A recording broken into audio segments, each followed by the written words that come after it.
The 25th lamb, the 26th lamb. Natalia Vasilievna counted the sheep for the second time, but sleep did not come to her today. In general, the woman did not suffer from insomnia. Natalia Vasilievna was active. She got up at the crack of dawn, was the eldest in the house, did Swedish walking, visited the pool once a month, and also engaged in landscaping of the house territory, and made sure that the children did not tear flowers in the flower bed. Therefore, there were no problems with sleep. In a day, you run so fast, you can approach the bed. She took all this on herself, in order not to be alone, and at least do something. But once it was noisy in this apartment. She remembers how her little Masha took her first steps, and she and Pyotr Ivanovitch laughed with happiness. Then there was school, and now graduation, the choice of the institute, and forgiveness from the bus. The parents were happy and worried about seeing their daughter off to another city, but everything was fine. Masha graduated from the institute and returned home with a red diploma. The parents were very proud of their daughter. She got a good job, but she never got a family. Everyone laughed that he would have time, but I didn't have time. A drunk driver flew into a bus stop with people. That's how their Masha died, and a year later, Pyotr Ivanovitch also died, but the Lord did not hurry to take Natalia Vasilievna, so she lived alone in her 68 years. There were, of course, her brothers, but they were even older and hardly came to visit anymore, only on big holidays. Today, she herself did not understand what was happening to her and why she could not sleep. I've already counted the sheep in the second round, but it's all to no avail. It was raining heavily outside, and the woman decided that it was the reason for it. Natalia Vasilievna got up and went to the kitchen. I'm going to drink a cup of tea with chamomile and definitely fall asleep, she whispered on the way. Throwing on a blanket and pouring herself tea with chamomile, she settled down in a cozy window. Of course, she understood that there was not much to watch there. After all, it was the second hour of the night, but habit is habit. As soon as she looked out of the window, she screamed and put her hand over her mouth, afraid that the neighbors would hear her scream. There was a girl sitting on the street in front of her window. She was soaked to the skin. Natalia Vasilievna threw on a raincoat,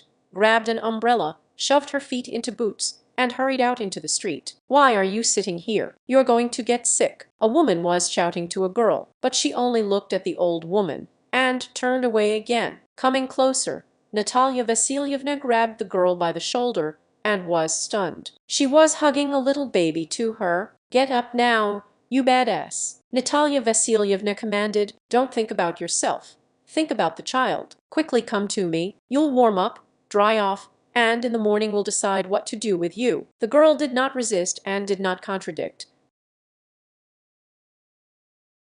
but obediently followed Natalia Vasilievna. At home, she forced the girl to take off all her wet clothes, sent her under a hot shower, and gave her a new robe, which she had for a special occasion. The baby was also wrapped in a dry, warm blanket. When the girl warmed up, ate, and fed the baby, and they fell asleep, Natalia Vasilievna sat for a long time, and thought what could have happened to make a young girl turn out to be a baby in her arms. But, deciding that the morning of the evening was more complicated, she also went to the bedroom. The next day Natalia Vasilievna woke up late, and first of all went to check how her night guests were feeling. Opening the door of the room, the old lady was amazed. The bed was neatly made, and the night guests were gone. Natalia Vasilievna looked out of the window. The rain outside has stopped. Of course, it was stupid to expect to see her again on the bench, but it was still necessary to check. The shop was empty. The girl left.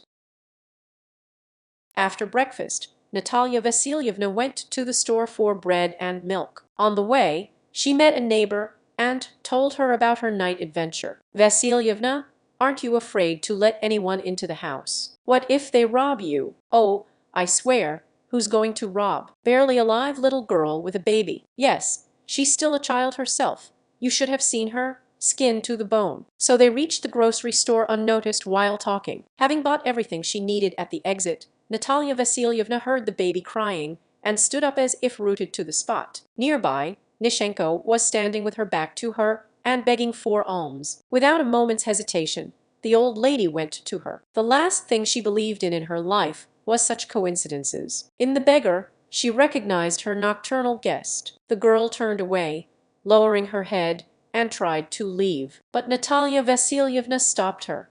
"Where are you going? Why did you run away and not wake me up?" "It was uncomfortable, you know," the girl muttered. "We've already caused you a lot of inconvenience, so I didn't wake you up, I'm sorry." Why did she leave? I didn't like it. The woman continued to advance. "Is it better here?" The girl said nothing, and only shook her head negatively. "Come on," Natalia Vasilievna commanded. "Where to?" the girl whispered in surprise. "What are you clucking about? Come, I say, to me. You're staying with me. Independent." And the woman went ahead without taking any excuses. The girl stomped on the spot, but after looking at the baby sleeping peacefully in her arms, she followed, and here they are again in a warm kitchen, delicious food, and now heart-to-heart conversations. "Well, tell me," Natalia Vasilievna began. "Who are you? From where? Why with a baby in her arms on the street? I'm listening." The woman folded her arms and looked at the girl curiously.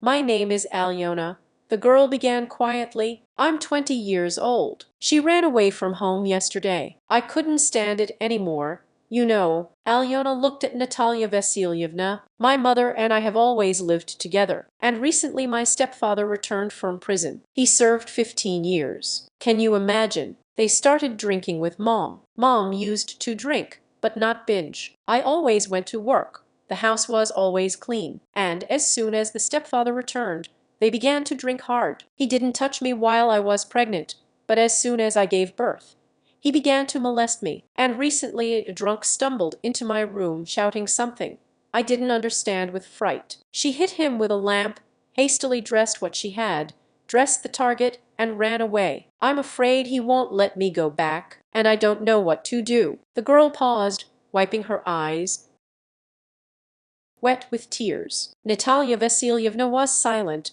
She did not know what to say to her. She went through a lot of versions in her head last night, but such an outrage did not occur to her. "What about your mom?" "And what about Mom? She drinks with him, says she loves him, that he's good. He was just unlucky in life." Natalia Vasilievna shook her head. "Divanka, the main thing is not to despair. Stay with me for a while, and then we'll see. I don't have anyone. I buried everyone, both my daughter and my husband, and you will be like a daughter to me, and I haven't held the little ones in my arms for a long time. I haven't nursed them. You will only be a joy to me. You're going to help me around the house." "Really? Is it possible?" Alyona's face lit up with a smile for the first time. Natalia Vasilievna nodded. "Of course, but who will forbid us?" "Natalia Vasilievna, you are just a miracle." "Of course I agree, and Mishenka agrees."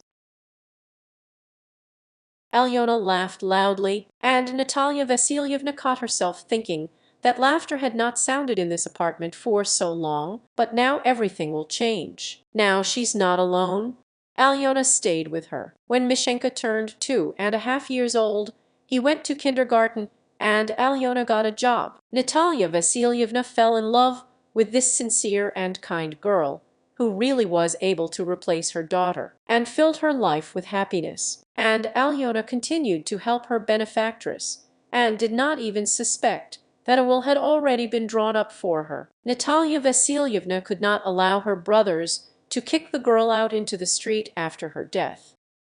Friends, do you think Natalia Vasilievna did the right thing? Write your opinion in the comments, and don't forget to like and subscribe to the channel. Goodbye.